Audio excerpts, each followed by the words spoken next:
Gabrummaadhaabana alaabaa Oromoo ittiin dubbana guyyaan dhaabbatee gabrummaadhaabana kunkummillee du'uu nama keessi qabna salmaadhaan deebinuu tarreerra dhaabanna alaabaa Oromoo ittiin dubbana guyyaan dhaabbatee gabrummaadhaabana dhiigansi facaasaa lafeesi fobeessa Oromiyaa irratti gadansi dhaabsisa alaabaa Oromoo ittiin dubbana guyyaan dhaabbatee gabrummaadhaabana dhiiraaf dhalaa keenya bakkuma jiranii darsii dhaabuuf jecha falmaarraaf dhumanii alaabaa Oromoo ittiin dubbana guyyaan dhaabbatee gabrummaadhaabana si dhaabbanne bulaa guyyaa tokko fillee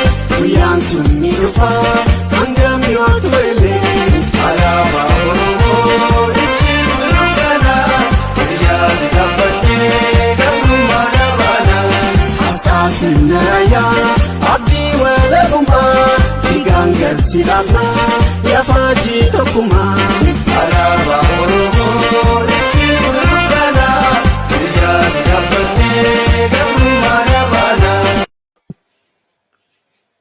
Dhaggeeffattootaa fi daawwattoota keenya miidiyaa bakka jirtan hundatti nageenyi keenya isin haa ga'u jenna. Akkuma torbaan dabre dhaammanne sagantaa keenya kan warra isa qabsoo hidhannoo Oromoo adda bilisummaa Oromootiin geggeeffamtu seenaa keessa dabarree waan qaamaan nurra gahee waan agarree jalqabnee turretti har'as akkasuma kutaa lammaffaa itti seenna. Kutaa lammaatti seennaa namni keessummaan keenya karraas kama dheengaddaati jaalundee lataa gadaati. Sababa itti seenaa ani kan qophii kan isinii dhiyeessu Duulaa Bosonaati. Keessummaan keenya kan karraaf kan dheengaddaallee jaal hundee lataa gadaati. Ogeessi kaameraa fi teeknikaa fi qindeessa bifaaf sagalee Yaasiin Heeydarii jaahundee baga nagaan dhufte qophii keenya maraatti seenna osoo itti seenne dura qabxii lameen tokko jechuu barbaada waan dheengadda kaafne irratti dheengadda waan dheengadda haasawaa ture irratti jaallan nu dhageeffattan bakka nu dhageeffattu hundaa waan jallifne yoo jiraate nu qajeelcha waan dogoggorre yoo jiraate nu sirreessa waan wal qaxxaamursiifne yoo jiraate war nu qixxeessa. Waan kora sabaa kaafnee turre korri sabaa adda bilisummaa Oromoo akka anu hubadhutti afurtu ta'ee tokko gaafa jalqabaa Finfinneetti ta'ee Diimaa Nooggootu Hagiduree ta'ee kan lammaffaa Dirree Bahaatti ta'ee kan lama immoo Asmaratti ta'ee korri sabaa adda bilisummaa Oromoo afuri hanga ammaatti kan geggeeffame san irratti yoo dogoggorre akka nu qajeelchitan dhaammannaa. Egaa haasawaa keenya kan dheengaddaa keessatti jaallan hanga tokko maqaa dhoohinee turre Sa'iid Alimaa jechaa turre Gotoobaas jechaa turre Guutamaawwas jechaa turre Jaalli Magarsaa Barii jechaa turre jaallan kun Magarsaa Barii Hagiduree adda bilisummaa Oromoo lammaffaati Jaalbariisoo Waabeetti beekamu dirretti Jamaa Roobalee jechaa turre Guutamaa Hawaasii Sa'iid Alimaa jechaa turre Leenjisaa Badhaaneeti. Maqaan isaanii kan dirree kana keessa waan tokko jechuun barbaada. Leenjisaa Badhaanee akka lakkoofsa faranjii bara 1984 gadarraa bakka naannoo Billiqaatti kaambiin takka turte. Achitti wareegame akkaataan itti wareegame waan hedduu nama gaddisiisaati waan hedduu nama boonsisaati. Walgeettitu ture achitti walgeettiin koree jidduu adda bilisummaa Oromoo ta'u waggaa hoogganni hundi bakka hundarraa dhufee wanni hundi qophaa'ee hawwisoon qophaa'ee galaan qophaa'ee dokumentiin bahee waraanni immoo kana walitti qabuu fi bobbarra jira humna xiqqatu kaambii jira kanarratti diinni ganama subii salaat subii na fakkaata sa'a san dhufee yeroo dhufu rabbi rahmataa godhuuf jaalgutama hawaasa argeeti gaafas waraana gurraachaaf waraana diimaa jenneetii beeyna waraanni diimaa waraana warraaqaa waraana adda bilisummaa Oromooti waraanni gurraachi waraana booddeessaa dargiiti akkasitti beeyna jecha san guutamaan ganama subii ka'uu jaalataa Fokosoon Afrikaa dhageeffata ganama subii BBC kan argeeffachuuf kasuma inni kanaan jiruuhu waraanni dhufee waraanni gurraachi dhufe fakkaata jedheeti wardiyatti himee wardiyaan ammoo waraanni kenna kan yeroo sanitti eegamutu jira kan jalqabdi gamteessaa sirneessaatiin hoogganamu inni isa sehe waraanni jidduu tanaa isaa miti diina turee lolli itti tahee lolli itti taanaan humna xiqqaa jira ofirraa akka gaariitti ittisanii kana keessatti jaalli leenjisaa badhaaneetii fi jaaljuukii bareentuu jaal Bariisoo Waabee burqaa nama jedhamu jaal burqaa nama jedhamu tokkotu wareegame jaal Galaasaanis gaafas madaa'e yeroo lolli kun ta'u jaallan juukii fi jaal leenjisoo badhaaneetiif jaal Galaasaan dilboo dokumentii dhaabaa gubaa turan akka diriin agarreedhanii osoo kana jedhamu rasaasaan dhawamanii jaal Galaasaa namni odaa jedhamutu yoo dogoggoruu baadhee fuudhee baasee jaallan lameen dokumentii kana gubanii fixanii akkitti dhawamanii lolatti seenan eega dhawaman eega nama hedduu kuffisan booda jaalleenjisaan akkam godhee maayyirratti beekamaadha Sayyid Alimaa jedhamee beekama naannoo sanitti waraanni diinaa reeffa kiyya yoo argee ummata kiyya hamilee cabsa jedhee rasaasaa kilaash kaartaa 30 maayyii hambifatee qubaan itti ejjatee fuula ofii balleesse akkasii wareegamee jaallan amma isin jedhu kun shanan qabrii tokkotti awwaalaman jecha achitti kanan kaasuu barbaade jaal hundee baga nagaan dhufte gaafiif deebii kenna bakka dheengaddaarraa itti deebina dhageeffattoota keenya kan keenyaa miidiyaa bakka jirtan hundatti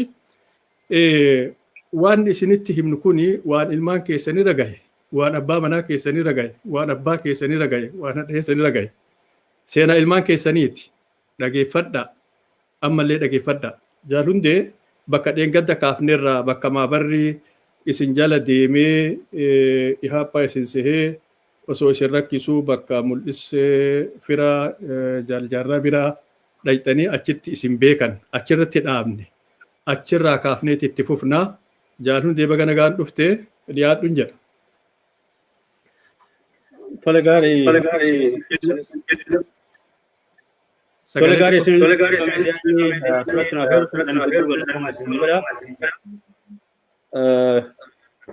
Hayyeega bakka itti dhaabne irraa itti fufuudhaa fi darakku turre darakkuun jaal mul'isa aadaa eessumaa jaarraa abbaa gadaati isa arganne san booda hedduun namoota egaa inni nu simatee isa wal agarree namootiin gara birallee dhufanii achitti wal agarree booda amananii jechuudha. Hedduu ofitti gaddanii waan jedhan wallaalanii warri nu jala fiigaa oolee nu ari'aa oole hundumtuyyuu akkasitti booddee qaana'anii jechuudha. Egaa manguddooleen magaalaarrallee kan baallama ture nuti anufi kiyya quban qabu jaal Bariisoo Waabee waliin ture karaa isaatiin kan qunnamtiin ka ture magaalaarraa dhufanii jechuun galamsoorrallee hin dhufanii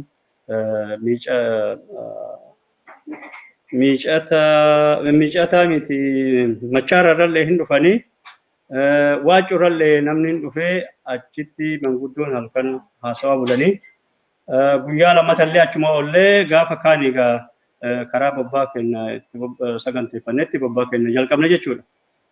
Sunis garamitti karaa daaroo labuutitti. Achirraan egaa laga dhungata jedhama hamma laga dhungata hamma gadiitti nu geggeessanii naannoo shakkiin gartee namoonni yeroo ihaaphaa otoo hin ta'in milishaa dargiittuyyuu lola Sumaaleetirraa baqataa ture. Sanni namni qabee marsee irraa hiikkataa ture. Isaan humna seenaniiti kan of keessaa oolaniif jechuudha.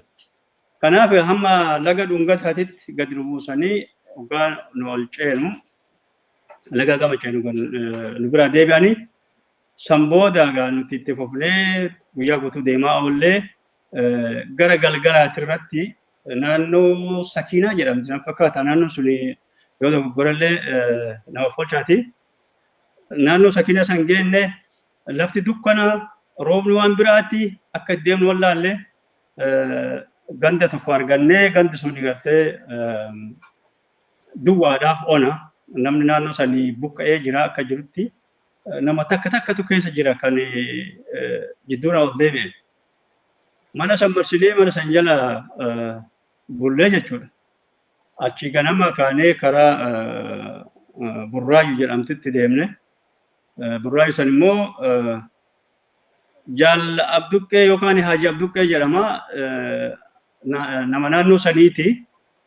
Inni kun immoo namoota gartee warra akka Haaji Adayyuu warra akka muummee fa'aan muummee Odaa hin fakkaata abbaan isaa lafa lamni akkasii fa'aa wal beekanii isaan tonni bakka san buusee saba sanii naannoo san qubannee naannoo san guyyaa 3-4 oollee uummanni naannoo san hin jiru. Hedduu rakkinatu jira jechuun beela jira. Reefuu deebi'anii waa tokko namni tokko deebi'ee bixaaxish yookaan bokulee naannoo sanitti dhaabbataa jiranii jechuudha. Otuma akkanaan jiru amma guyyaa 4 tokko akka 3 irraa hamma 4tti achi oollee amma naannoo milkaa'ee Somaaliitu jira jedhame nama keenya hiraarsaa jirti jedhanii nutti himanii deemaa qoradhaa jedhanii nama qorachiisanii san booddee gaafa guyyaa 4ffaa dhumarratti galgala nutti himanii achirraa kaanee ganama hiriirree waan sila gochuun waraanni gochuu qabu hundaa guuttannee gadi qajeelle jechuudha. Yeroo sanitti egaa warri achi ture Somaalonni suni uummata keenya hedduu hiraarsaa turanii akka barbaadan taphatanii dubartoota keenya akka barbaadan taphatanii dhiira keenya illee ergatanii akka barbaadan godhaa turan. Gaanuti asii waraanni adda bilisummaa Oromoo kuraas dhufee daaroo olabu milkaa'een qubatee jechaa dhageenyaan isaan illee achi sodaatanii qophaa'aa turanii namni dhaqee nu bira itti himennaan achumaa nuti yoo gartee walakkaa karaa geennu badanii jechuudha jarri sun akkuma jirtuun buqqaatee badde. Tilmaama nama warra qotee bulaa kanallee yoo wanni jechuudha akka isaan yeroo sanatti dhufaa turanitti namoonni kun gartanii nama ijaaramanii wanni ta'an saamtota wal ijaaranii garuu magaalattii san keessa hagama nama 300 hin ta'u jedhanii odeessaa turanii. Nuti immoo umritti yeroo sanitti nama 16 kan gartee bookee irraa yookaan laga saaqxaatti irraa ijaaramnee dirqama gaman ol babbaane. Kanee gaafa hira dalgaa illee itti seennu waa takka hin jiranii. Amma namni keenya warra achitti isaan hidhaa turanii fi rakkisaa turanii nutti gadi baay'een simatanii isaanis halaalatti ofirraa dhaabnee bakka qabannee namni dhaqee isaan haasofsiisee namoonni sun nuti Oromoodha warri Somaalota kun akkana godhaa turan jedhanii rakkinni achi tokko itti himanii jechuudha. Gara geeffamee seenaan kun isaan gad deemanii nama muraasa tokko jechuun nama 9 tokko akka naannoo isaan jiran asitti deeman godhame namni akkamitti bobba'ee namni hin deemanii sammuu isaan manguddoo argatanii jechuudha. Nuti Oromoo waliin turre Oromoodhas hundeen keenyallee Oromoodha. Kanaaf waan kanaan dura gooneef dogoggora. Kana nutis bakka hin qabnu uummata keenya akka Oromoo waliin jiraachuu qabnaa. Waan jiru manguddoo argatanii samboota walii galtee godhanii manguddoo achirra eegdanii gaman eegdanii waliin haasa'anii guyyaa lama achi oollee guyyaa lamaan san waan jiru achitti ijaaranii akka walitti hin buune akka waliin saamne akka walitti hin roorrifne kan jedhu guyyaa lama achi oollee sambooddee isaan walii galaniinaan ol dachaanee jechuudha karaa dirqama keenyatitti. Ol dachaanee naannoo Burraayyuu sanatti ammallee deebinee guyyaa tokko naannoo Burraayyuu bullee achirraa matolaqaa yookaan ajaja muraasa kan naannoo sanii kan milishaa turee nama Muktaar jedhamu Musaa jedhamu karaa isaatti nu gaggeessa jechuudha. Haaji Abduqqeen kun yookaan Abduqqee jedhanii yookaan Haaji Abduqqee jedhama kan waan naannoo itti waamu. Kanaaf karaa Musaa san ganta san geessanii achirraa amma sagantaa baasanii kun akka karaa Arsiititti ce'amu. Kun akka karaa Daaroo Labuu gabbuu godhame amma otoo addaan hin qoone hunuma kanaanii dura gama ce'uu qabanaa jedhame maaliif gamillee yeroo sanitti galtanii Oromoonni Maqdishoo reettee hidhattee deebite hedduudha. Qawween lafa guutee jira. Duraan qawween hin turre. Qawween lafa guutee sodaatu jira. Kanaaf humna guddaan dhahinee manguddoota tumtuu naannoo jedhamutti manguddoota walqunnamnee manguddoota walqunnamnee achi haasanii san booddee leenjisalleen yookaan Saayid Alimallee yommuu garraa dhufee achi nu bira oolee bulee guyyaa sadii Jaalmagarsaa Barii waliin yookaan Bariisoo Waabee waliin haasanii waan saganteeffatanii akkasitti nuti naannuma san turree amma waraanni dhufe kun akka achi as deebine jechuudha. Karaa Daaroo Lamaatti achi as deebine naannuma burraa isaan qubanne naannoo burraa isaan ajajaa muraasaa Muusaa Samira akka qubannu godhanii naannoo san turre jechuudha. Naannoo san egaa buufanne booda namoonni 14 ka ol baane yeroo san nama 16 namni 14 akka karaa bookeetitti deemu yookaan jaajan dhaqanii qunnamtii waraanaa achii waliin akka waliin godhan ergaan ji'a sadii wal geenna jedhamee yeroo san murteeffamee addaan ka'e walgahii san irratti jechuun walgahii saaqataan ta'e irratti. Kanaaf isaan deemanii anaa fi Jaal Bariisoo Waabee walitti hafnee ani suma bira ture halkanis walaan oollee otoo bulluu inni halkan dhufanii fuudhanii miicatan bula warra daldaaltotaa fi gartee dura teessota qotee bulaa isaan kan walitti qabanii halkan haasaa bulanii san booda immoo achiin karaa bakka qubsuma keenya deemna jechuudha.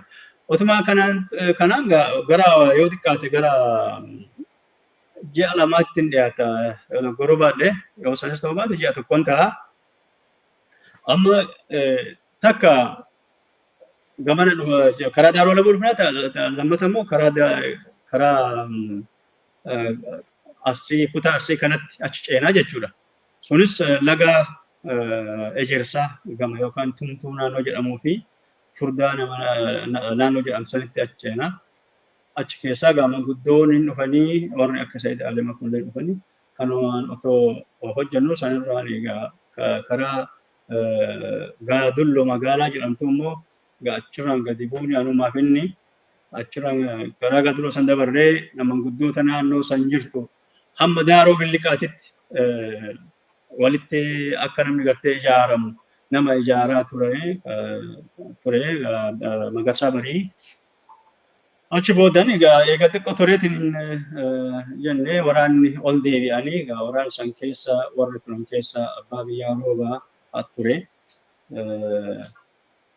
Ol deebi'anii waan dhufanii egaa isaantu beekaa iccitii yeroo san isaan haasaa isaa waliin haasa'an irraa qooda fudhachuu hin danda'u.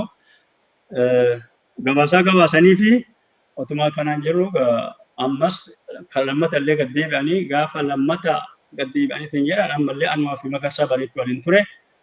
Akkuma ammaa kana deemnee uummata keessa deemnee ijaaraa turre uummanni yeroo sanitti kan hidhatee galeessillee duraan kan akka shiftaa olii gadi fiigaa turellee sirratee sirnaan buluu jalqabee namallee saamuu dhiisee yaaduma akkasitti jiru amma waraanni lammata kan bu'e kun ol deebi'ee eeganii ol deebi'ee jedhee dhaamsa wahii fidanii dhufanii. Dhaamsa hedduu nama gaddisiisu nuti hin dhageenye xiqqoo lafa jalaan battanii namoota jajjaboota jechuun barumsa qabanii fi iccitii eeggatan jedhanii akka mooraaliin hin cabne jedhanii yeroo san namoota tokkotti himanii namoota sanarraa dhageenye gaditti jeeqama ture jedhanii jechuun waraana adda bilisummaa Oromoo keessatti Baharoo Tumsaa fi Badhoo fa'aa waliin gidduutti rakkinni ture jedhanii san dhageenye sanarratti egaa Baharoo Tumsaa wareegame jechuun sirnaan nutti hin himne dhoksaadha. Lafa jalaan dhageenye hedduu namni gariin haamilee cabee namni isa argeetiin jedhe hedduun haamilee cabee gara abdii kutannatti illee kuta jira. Inni amma dirqama daddaffiin akka dhufte adiini Magarsaan yeroo san waraana jiru ijaaree fuudhee hunda keenya gadi deebine jechuudha. Gadi deebinee nuti naannoo bookeetitti hafnee bookeetitti qofii guddoo keessa deemaa turre nuti achitti hafnee Magarsaan nu biraa kutee jechuudha. Karaa jaajiitti kutee achumarraan hamma gaara mul'ata deemee haala jiru jaarraa abbaa gadaa fajji turanii isaan fa'a waliin waan silaa ijaaramu ijaaranii waan tolfamu tolchanii rakkina jirullee furanii nutti ol deebi'e jechuudha. Inni akkuma deemnu dirqamni isaa kan gaafa dura walga'iin laga saaqataa keessatti ta'e suni daaroo miicatarraa eegalee gartee hamma daaroo biliqarraa hamma baaleetitti akka sochoonuudha yookaan akka dirqamsatti kennate akka sochoonee akka nama ijaarree Baalee fi Arsii walitti Baalee Arsii naannoon gadii sun gartee garaa daaroo biliqa sun dogoggoruu baaddee yaadura na sirreessaa laayinni wanni kutaan sadiin walitti dhufti. Battee walitti dhufti. Naannoo san irratti gartee naannoon sun bakka teessuma kennaa taate hojiin akka bal'atee deemu godhamee jechuudha. Yaa sagantaan ture sani. Amma otoo sanuu hin gahin nuti ammas jeeqamni biraa dhufe waraana adda bilisummaa Oromoo keessatti jaarraa abbaa gadaafaa fi goolee fa'aa jidduuttis rakkina ture. Amma rakkinni furamsuun deebi'an malee rakkina ta'e kanaan otoo jirru amma waraanni jeeqamee lammata deebiin bookee jirullee akka gartee el'aa yookaan jalloo naannoo jedhamtutti akka wal gahu godhamee naannoo jalloo sanatti hundumtu waraanaa ka gaara mul'ataa jirullee kan jaaja jirullee kan bookee xiqqoo fi guddoo jirullee silaa Arsii jiruu fi kan daaroo lamuu ture nufi dachaanee jechuudha. Dachaanee haala jiru sirreessnee nuun amma namootni waan haamilee namaa tuqaatii gaafanii hedduu waraanni gartee namni girrisee dhufe girrisee deebi'ee jechuudha. San booda murattoonni qofti walitti haftee namni gara buttaa 3 fi 4 ta'u yeroo tokkotti gara namni 30 yeroo tokkotti hin gallaa namni laaffallee jirra maal jedhanii nu biraa deemanii jeeqamni wal keessa illee kan gartee ijoollee barattootaa fi warra magaalaa dhufee fi kan ijoollee baadiyyaa jidduulee rakkina ture rakkina sanillee ta'anii furanii akkasitti booda qabsoon akkasirrattuu ta'ee jechuudha. Akkasiin amma gaafa hundumaa sirreessanii ol deebinee egaa achi ol deebine booda gaafa abbaan keenya itti fufee naannoo san akka gaariitti jechuun karaa daaroo laguutii fi bookee fi maalii kanas akka gaariitti keessa deemnaa uummata illee ijaarree utumaa jiru akkasitti turre siin jechuuf hin jedhu. Yaa mee isin dhaaba asirratti rakkoon illee gaafa sun jalqabde namni deemu kun isaa dhokatee deemamu amma namni ganu kun yeroo sanii walumatti meeyaa. Gaafa duraa san gaafa wayita jalqaba namni kun akkasuma yaa'ata maaliif dargiin magaalaa keessatti rakkiftinaan bayan. Ijoolleen gariin gartee warra gartee durumaayyuu haamilee qabsootii fi malli hin qabne jaalalummaa Oromommaatii fi akka intalli mana ganda biyya kan arrabsite girrisa utee gadi yaa'etti girrisa utee ol deebi'e. Kanaaf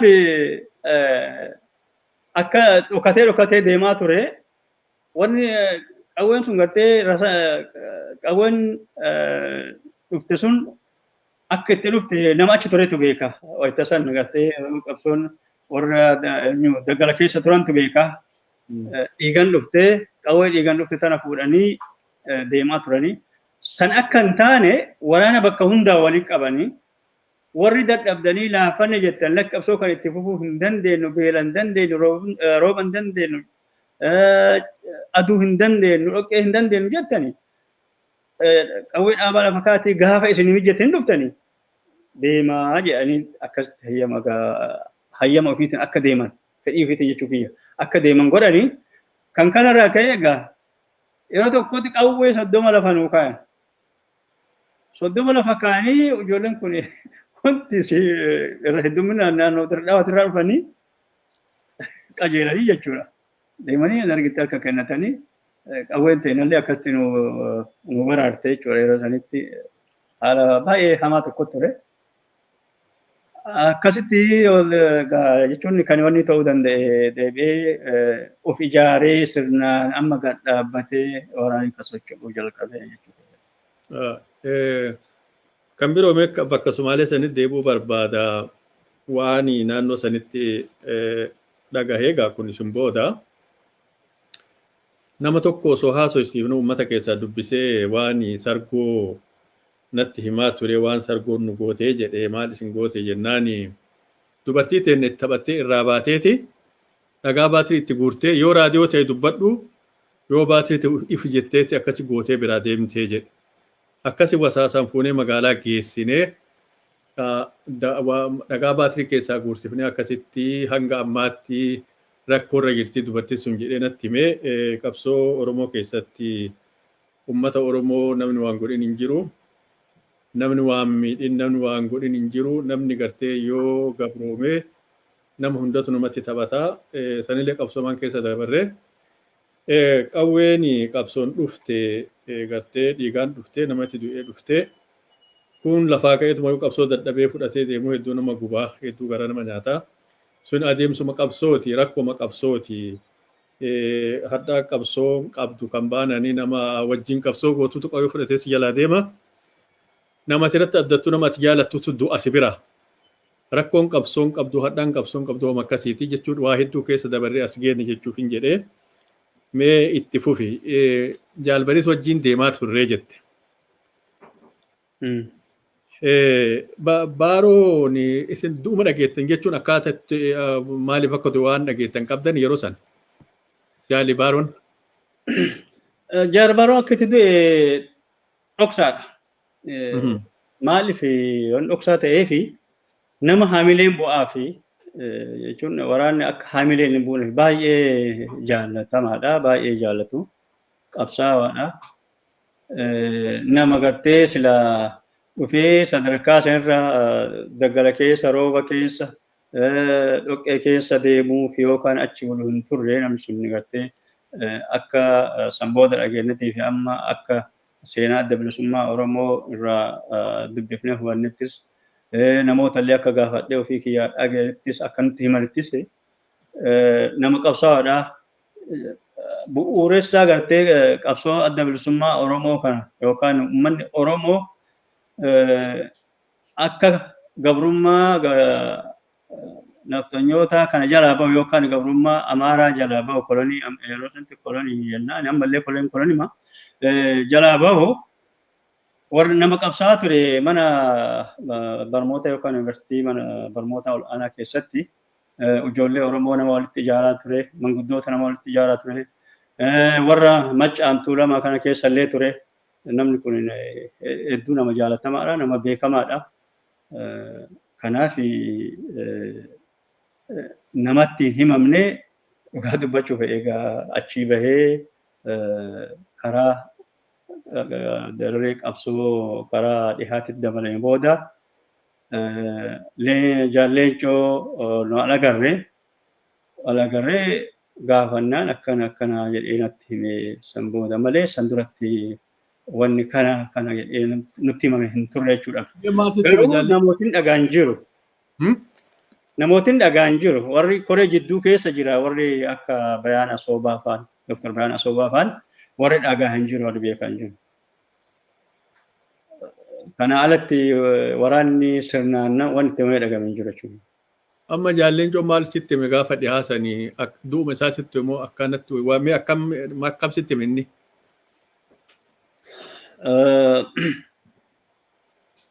Akkanatti hime jechuun gabaabamatti walgahii ture walgahii sanarratti otoo walgahii sanarratti otoo waliin haasanuu otoo maal jedhu yeroo dheeraaf deddeebi'anii otoo wal haasanuu amma jaalbadhooniin dhukkubaa jedhanii wanni illee nu jaalleen collee naannoo san ture walgahii sanirraa ka'anii jaaljaarraa abbaa gadaa salaataaf deemee jedhanii isaa walitti hafanii yeroo kanatti jaalbadhooni itti dhukaasee ajjeesee duune yeroo sanitti lafa rukute akka malee rukutame san booda ofii rukutee of ajjeesee badhoolleen.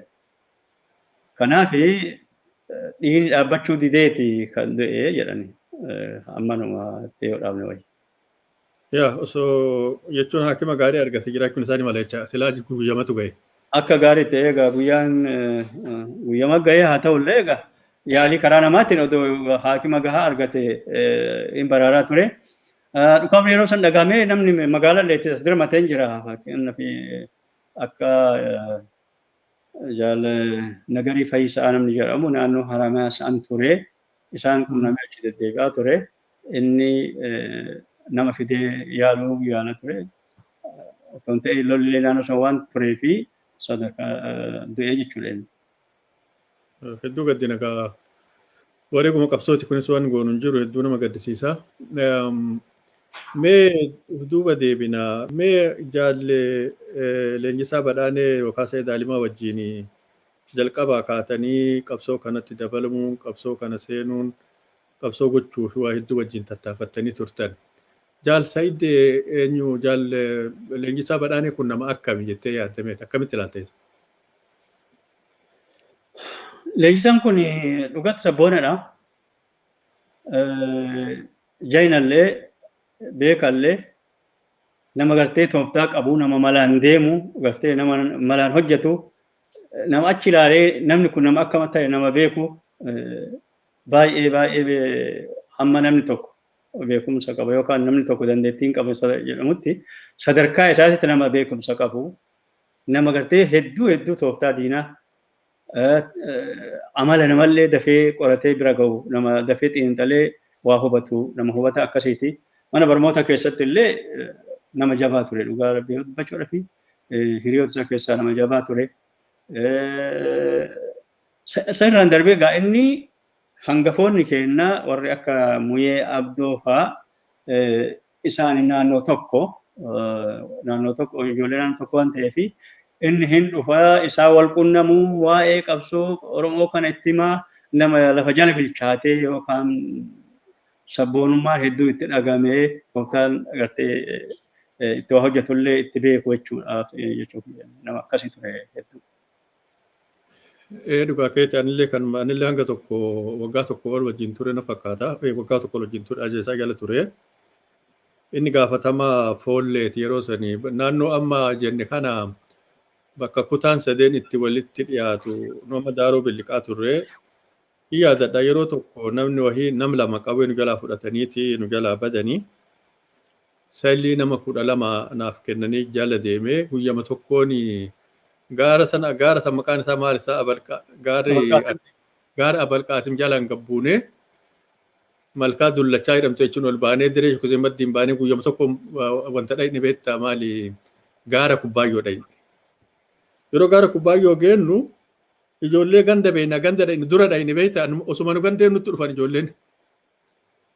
Akkasi fuunee gaggara galle jechuun lafti sun wal bira achiin waan ati deeb jetteef hin jedhee. Kaleenjii sarratti anis waa jechuu barbaade yeroo dheeraa waliin ture yookaan waliin turre nama gootaa, nama murataa, nama hayyuu, nama waa tokkoofu gadi hin jenne, nama obsaa inni beektaa qaamni isaas guutuu miti xiqqoo qacinaan tokko rakkoo qaba. Hin dadhabu akkasumatti halkanii guyyaa deema halkanii guyyaa hojjeta. Namoonni akkasii osoo jiraatanii ana kana fakkaatutti qabsoon kenna sadarkaa amma ergitu kanarra hin dabartii kan jedhu yaada dhiira goota gaafa dhaawame sanii isaa fi jookeenis dokumentii ciru beektaa dokumentii ciru diina harka bu'ee diini iccitii kenna argachuun hin qabu jedhaniiti kabar lolli dachiisee walitti garagaltee humni guddaan humna xiqqaa kenna dhufee ofirraa batbat gochuu malee waan hin jiru namni lolu kaambii san hin turre waan qophiirra turaniif. Taa'anii cicciranii gubanii booda eega dhawaman lolatti seenan. Nam hedduu galaafatanii isaan hundinuu inni akka hin beekamne beektaa naannoo sanitti amma yeroo diina wajjin walitti dhufnu hattuu Jamaaroo malee Saayid Alimaa jedha Amaarri isaan beeka. Hooggana naannoo san jiru isaan maqaa dhawaa yeroo hunda yeroo yookaan bitanii weeraruu yoo akka isaa walitti dhufnee amma isin qaqqabna waan akkasii dubbata. Tokko isaan naannoo sanitti hedduu beekamoo isaan lameen kanarratti si waasi gaafachuu barbaadaa yookiin kana fixadhee eega miilli isaa lachuu caphee dhiinni irraa yaa'ee dhumuu ka'ee hanga maayyiitti lolee eega qartee kaartaan tokko hafeef miila tokko quba itti kaahee ofitti ol garagalchee asii ol namni kennaa dhooruu qumbeene diina dhiisi. Diinni osoo bira gahee beekuu hin danda'u. Yeroo hunda wanti inni dubbatu yoo dhaawamtanii diina harka bu'urra diinni kunoo qabne jedhee akka uummata keenya hamileen cabsine uf balleessa nama jechaa ture. Akkasuma godhe immoo leenjisaa nama akkasiiti nama goota hayyuu gameessa nama ani hin beeku waan jechan na hanqata waan isaan jechuu jedhu hedduun gadda soo nama akkasiiti jechuuf hin jedhe hedduu garaa malleessa beektaa wanti keessa dabare suni maal goonaree qabsoodha isaan qabri tokkotti awwaalan beektaa Bariisoo fi Juukii Bareentootii fi Bariisoo kun yeroo dhawame naannoo Sombaa kana dhawame biyyee nyaata beektaa Oromiyaa hidhee sun biyyee nyaatu lubbuun keessaa baate.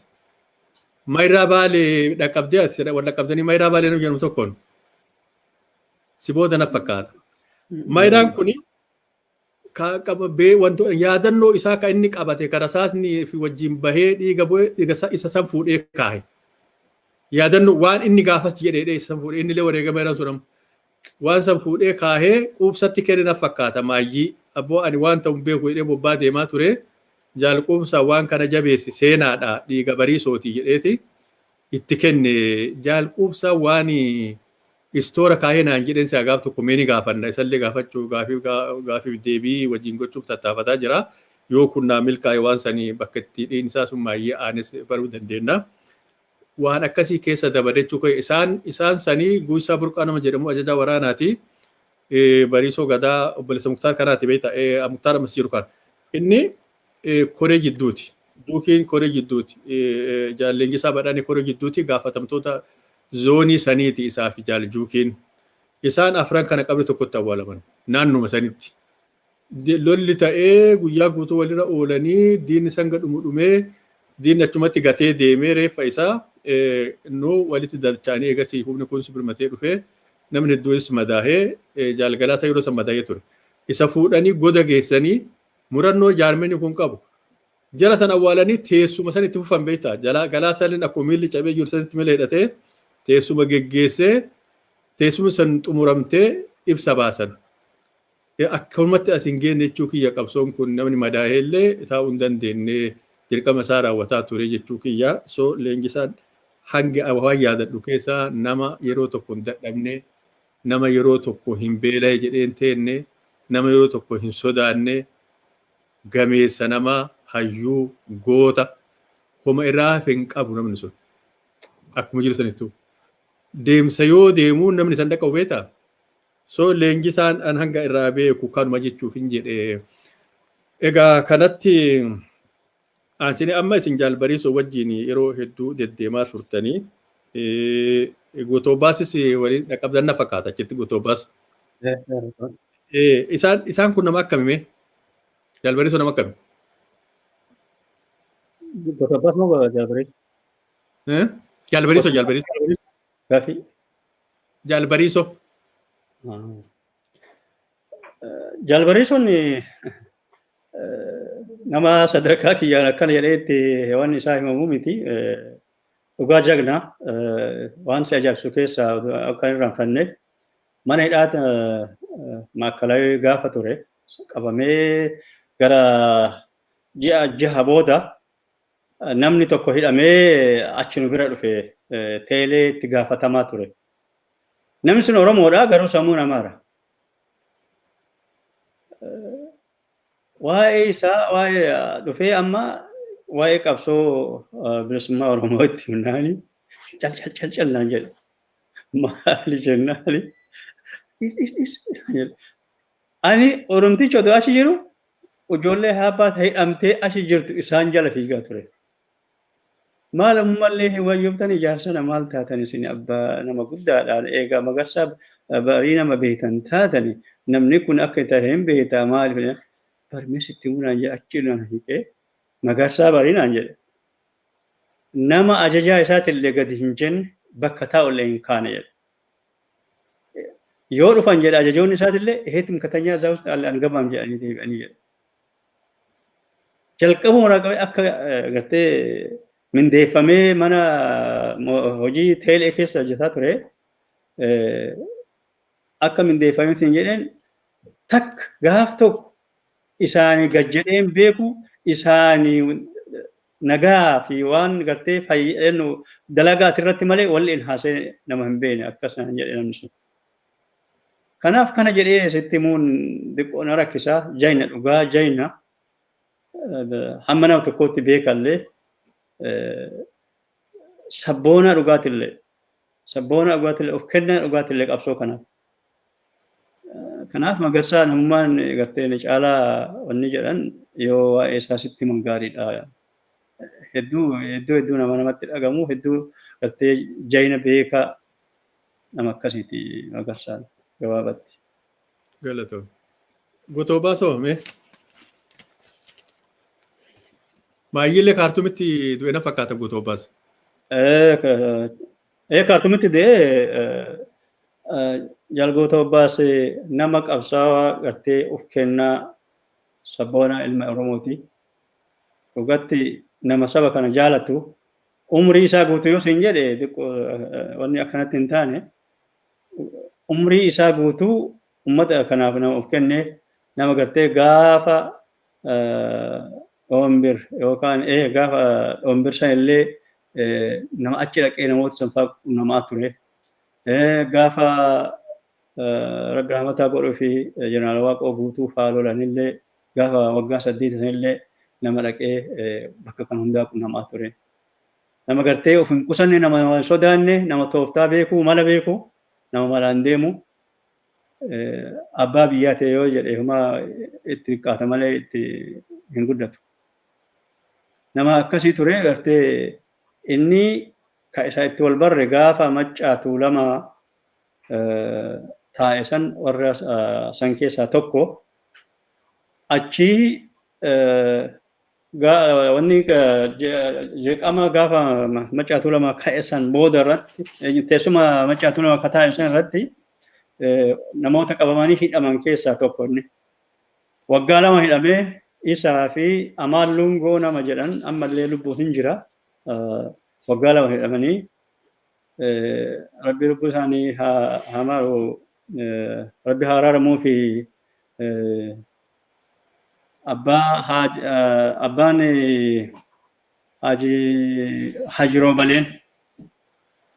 Haji Roobaleen iyyuu mana hidhaatti isaan baase waggaa lama eega hidhaman booda ijoolleen kun immoo warra beekanii miti maal jedhanii nama tooftaa beekanii nama jabaadha jaarsa biyyaati beekamoodha. Gara gartee tooftaa kanattis nama beekamoodha. Gara hojjaatti illee ta'e anaa fi isillee walitti yoo bu'an isaan waan dhaqabnatti fakkaatu dheerina isaanii keessa nama akkasii nama gartee Haayile Sillaasee biratti beekamaa turanii nama isaanuu qabamanii akka hidhaman Saaluu Difaayee fa'aa warra barbaadaa ture. San jalaa miliqanii akkuma hin taane dhaqanii jahanaa ho'iin bira dhaqanii akkasitti of mul'isanii san booda warra jaalgota akka goota abbaas kana fa'aa baasanii naannoo keenya ol lama manni balballi keenya fi isaa walumaa banamaa akkasitti turree haati mana isaa nama gartee haati mana isaa haadha mana isaa Oromoodha. Abbaan niitii isaa immoo Yamanii isii fuudhee achitti ollaa turre jechuun jedhee niitiin sun achi suuqii qabdii turtee akka gaariitti wal beeknaa buna sinaa hundumaa waliin jiraachaa turre nama of kennaa nama irratti waa hin beekne nama akkasii ture. Ammallee waan isa ajaa'ibsiisu keessaa innis ergamee jaarraa abbaa gadaa bira gaara mul'ataa dhaqee achi dhufu. Ani immoo karaa baalee deemee karaa jeneraal koroneel Bunee fa'aa naannoo sana dhaqee achiin ta'uu dinnaan deebi'ee Dirredhawaa Lagahaar lafa jedhamtutti wal agarre. Hirrifate. Maaliif yeroo san ihabbatu jira. Namni kun ihabba na qabsiisa jedhee rifate akka fayyaadha naan jedhe as seenaa naan jedhe achi seenee buna kanaa bitee asitti deebi'ee achi fuutan bira. Nama akkasii namni sun dhugaa rabbi. Anillee waan tokko deemaa turre yaaduma tokko qabnaa turre garuu waliin quba qabna. Egaa bakka yaadni tolitti dhuftan. Nama akkasiiti baay'ee abbaa malaati dhugaa dubbachuuf abbaa malaati nama tooftaa beeku hedduu amma bakka inni hin beekne yoo amaara bira dhaqee amaara goggiddu ta'a. Yoo uraagee bira dhaqee uraagee masan ta'a. Jechuun nama walii galu nama beeku. Bira teettee odoo gaafattee hedduu nama godhuu agartee namni akkasii hedduu hin argamu. Nama akkasii ture Ahmad Bunaa garuu yeroo ammaa kanatti namni maqaa isaa kaasus hin jiru hedduu nama gaddisiisa. Akkuma xiqqaa tokkotti kaasan nama bira darbani miti inni garuu qabsoo kana keessatti gumaachi inni godhe eenyumaayyuu gadi miti. Eenyumaayyuu gadi miti. Nama akkasii ture siin jechuu barbaadetti Ahmad Bunaa. Daawwattoota keenya miidiyaa akkeeyni kenna wanti sagantaa kana jalqabnee fi nama akkasii nama jireenya guutuu qabsoo Oromootti dhabe nama wareegamee bakka itti inni wareegame hin beekamne namni dagate amma. Kanaaf nama dagate kana kaafna. Seenaa isaa jiraachifna inni du'e wareegame hin deebi'u. Garuu yoo seenaa isaa yaadannee seenaa isaa kaafnee namni seenaa gaarii dalagee hin duune maqaan isaa hanga addunyaan jirtu ni jiraata. Walitti dabreetuma seenaa isaa bara. Kanaaf namoota akkanaa seenaa isaanii kaasuuf sagantaan kenna wanti kana qopheessineef. Kanaa mee dhageeffadhaa. Irra deebi'aa dhageeffadhaa. Dhageeffachuun nu gargaara jechuu barbaada. Egaa kanatti aansee waan lamaan tokko jira kan gootoo baasiin warri dirree bahaa itti yaadatu. Yoo tokko jedhan namni beektaa namni dirreetti yeroo tokko maqaa abbaa baafateeti maqaa ofii baafatee maqaa abbaan baafatu. Galmeessuuf deemanii gootoo baasiin aboo gootoo baasii eenyu seenan atummaa laali tokko dabalii jedheen jedhan jaalgalaasaan. Tokko sanii yaadatu ammallee naannoo furdaatti re'ee ohii qalatanii nama hedduu ta'anii re'een muraasa tokko re'ee waa tokko illee hin gootu kana waa ciccirate namni lafee tuttumata gaa namni a'uuzu billaahi mina shayxaanii ijoollee amaaree lafee tumatti nuun jedhaati beelettoonni lafeen tumatinaa jedheera. Kanaa yaadatanii qabsoo naannoo bahaatti namni yoo kolfuu barbaade waan akkasii fa'aa kaasee kolfaa jechuuf hin jedhu. Egaa sagantaan kennallee amma gara xumuraa deemaa jira. Kanaaf waa lama si gaafadhaa lameen kanarratti marii goone achi booda sagantaa kenna xumurannaa itti fufnaa. Lameen an si gaafachuu deemu ani fakkeenyaaf Dula Bosonaati maqaa kana gaafa diree deemuun baafadhe. Atamu maqaa sadi qabda. Jaalgalaasaan yoo waan kan kee kaasu Amaan Nuuraa jedha. Namni garii waan kan kee yoo kaasu Hundee jedha.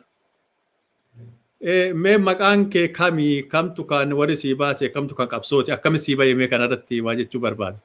Akka waa jettu barbaada. Maqaan kee gara shaniyyuu hin caala. Maaliif kun gartee qabsoma kana gartee hamma namni tokko gartee godhu yookaan namni tokko hintin isaa waan jedhu irraani maqaa gara baafadhe. Amaan Nuuraa kun maqaa kiyyaa miti. Daba'ee Amaan rooballee ture. kan biraa hundee qilxuu ture. Kan hundaa dhiisee egaa dhumarratti hundee lataa kan jedhu irratti fudhee jechuudha. Hundee lataatu egaa kan dhumarratti abbaa itti lataa kanatti dabale egaa qabsoo karaa dhihaatti dabale booda itti dabale lataa jedhe. San dura garuu hundee qilxuu jedhama. Irraanfadheeyyuu amaan nurratti naannoo beekaa ture. Kaatii abbaan kiyya naa baasanii Bayaan Kadir. Bayaan Kadir jedhamaani. Haati abbaan kiyyallee kana na beekanii gosti kiyyas jechuun kan keessaa dhaladhe. Oromoon naannoo sanii kanumaan na beeka. Kanaafi ani immoo kuni maqaa qabsootii. Maqaa qabsoo kana saniin jijjiiradhee kana fudhee hundee lataa ittiin waamamaa jira jechuuti. Okay, galatoomii jaal hundee sa'aan kenna dhumataa jira. Kanumarratti xumurra har'aa fi yeroo itti aanu bakkuma itti dhaabne kanarraa itti fufnaa waa hedduutu nu hafee keessa wajjin barachuu deemnu amma dirree jirra. Dirree keessaa gara mana hidhaa deemuuf deemna. Mana hidhaa keessaa immoo gara dirree dhihaa deemuuf deemna. Kana hundaa kaafnee dubbannaa amma kan kutaa lammaffaa irraa asumarratti goolabnaa. Dhaggeeffattoota keenyaa miidiyaa bakka jirtan hundatti nagaa keenya irra deebinee isin gaafachaa qophii keenya kan kutaa sadaffaa torbaan dhufu itti fufnaa. Egaa kan jechuu barbaadu qabsoo kana keessatti waa hedduutu dabree, waa hedduutu tahee, waa hedduutu mudatee kana irra deebinee xiinxallinee haasofnee nama yaadachiifnee seenaa jaalala wareegamanii kan namni dagatee yaadachiisuu barbaanna. Kana kan nu kakaasetu jira. Jaallan akka Gootoo Bobbaas, jaallan akka Bariisoo Moqotaa isaatu, jaallan akka Guutamaa Hawaas, jaallan akka Qindeessaa Sirneessaa, jaallan hedduu kan maqaa isaanii dhoohinee fixuu hin dandeenyetu wareegame.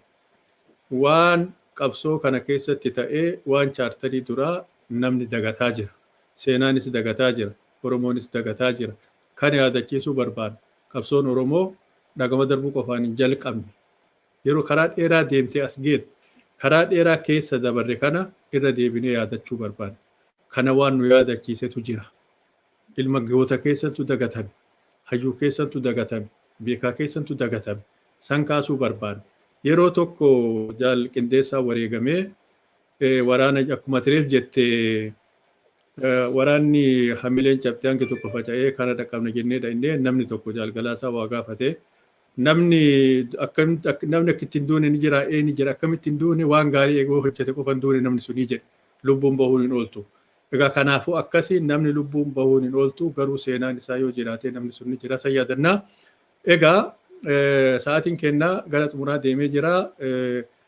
Jaal hundee waan kana yaadattee nu yaadachiisuu keetiif hedduu galatoomii ogeessi teeknikaa fi kaameeraa Qindeessaan bifaaf sagalee